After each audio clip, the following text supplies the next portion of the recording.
Шүйдөгү президенттин өкүлү. Мен сизге суроо. Мен сизге былтыр канча убакыт болду баягы элдин проблемаларын чечип бергиле деген. Кызыл китебин чечип бергиле. Новостройкаларын деген жаңы конуштар. 21 ноябрь айынан бери. 1 жыл болоюн да. 1 жылдан өттү. 1 жылдан өттү. Сиз аким, ошондон бери акимсиз, туурабы? Ооба. Эмне үчүн бүгүнкү күнгө чейин чечпей жүрөсүңөр? Не мешайт этип атат силерге? Не тоскоолдук болду? Негизи Садан Ожоевич комиссия бүт тиешелүү мыйзамда жободо көрсөтүлгөн иштин баарын алып барды. Азыркы тоскоолдук айтып кеткендей жана жер ээлеринин макулдугу болуп атат, ошого келип такалып атат.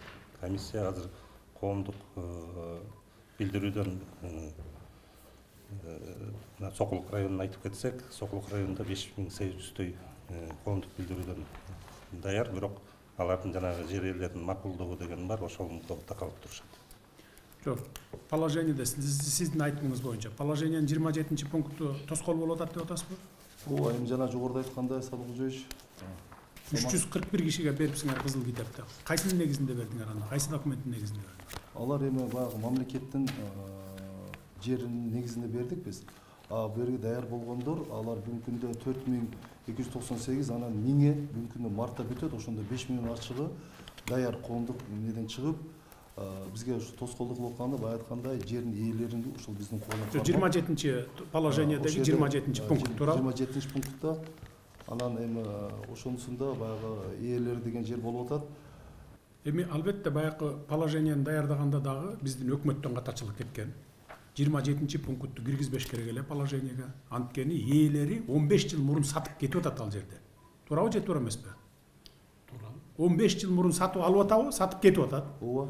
Анан 15 жылдан бери үй салып алып, баягылар жашап атат, азыркы элдер, туурабы? Эми ошону биз узаконить этип беришибиз керек эле да. Трансформация кылып, кызыл китебин берип, 1 жылдан ашты, силер 341 эле кишиге берипсиңер. Эмне үчүн 1 жылдын ичинде бутуңарды тушап койду силердин? Менин өкүлүм өкмөттө, президенттин өкүлү Чүйдөгү. Сен мына 5 мүнөттө келип кирсеңер болот. Бир алакандай кат жазып туруп, кайрылсаңар болот. Мына могу 27 пунктту бизге тоскоол болуп атат. Ушул жерди оңдоп бергиле десеңер болот беле? Болот беле? 1 жылдан бери. Сөзсүз эле мен барып ошол жерде ызы чуу болуп, анан мен барып анан ошол жерден элден угуп келип анан кийин чечишим керекпи? Бул силердин экөөңөрдүн түздөн түз милдетиңер да. Ооба. Же туура эмес айтамбы? Туура. Эмне кылып атасыңар 1 жылдан бери? Не кылдыңар мага? Эмне ушул жерге жетпей койдуңбу мага, урматтуу губернатор? Эмне тоскоолдук болду мага киргенге? Же мен кабыл албай атамбы? Же сизди акимди кабыл албай атамбы мен? Алыскы районунан келген акимдер, айыл өкмөттөргө чейин кабыл алып атамбы? Неге үчүн кирбейсиңер ушуну? Тоскоол болуп атат, өкмөт ушундай чыгарып берип коюптур, деги кичине тоскоолдук менен 1 пунктун деп. 1 күндө оңдоп берет элек го. 1 күндө өзгөртүп берип атабыз. Болот беле ушуну кылсаңар? Неге иштебейсиңер? Иштебей жүрөсүңөр? Биз өкмөттө иштеген аким, губернаторлор эмес, жөнөкөй специалисттерди кабыл алып атабыз го. Проблема менен келгенде, момундай проблема бар экен деп, бардыгы мына эшигибиз ачык кайрылып атат. Силер 1 жылдан бери жүрөсүңөр, анан ызы чуу болгондон кийин анан барып туруп билишибиз керек да биз мындай. Кайрылбайсыңарбы? Алакандай кат жазып киргизип койгонго немеңер жетпейби? Мына ушинтип комиссия чечпей атса, комиссия чечпей атат деп кайрылбайсыңарбы? Кат жазып койдум беле, анан болду, анан жообу келгенче күтөйүн деп эле чалкалап кабинетте стол кучакта отура бересиңерби?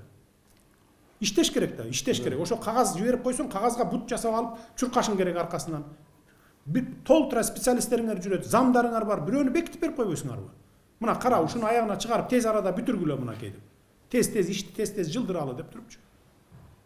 Анан шылтап анан акча маселеси болуп атат. Акчаларын алар 15 жыл мурун алган экен да бүт баары тең. Биз көчөгүнү барып баарынан тактабадыкпы? Бүт алып кеткен экен. Уже ал ээс эмес, азыркы жашап аткандар Анан конституцияны шылтоо кыласыңар, анан мыйзамдарды шылтоо кыласыңар келип. Эч кандай тоскоолдук жок, болгон эле ошол 27 пунктка жазып койгон экен. Ээлеринин макулдугу менен деп. Ээлери азыркы бүгүнкү жашап аткан адамдар да. Ооба. Эмне ооба болсо анан 1 жылдан бери чечпейсиңер?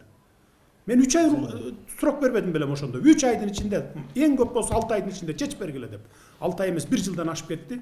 Анан ызы чуу болгондо барып туруп, анан 300 кишиге бердик деп мактанасыңар. 1 жылдан бери. Мындай иштегендин кереги жок биз.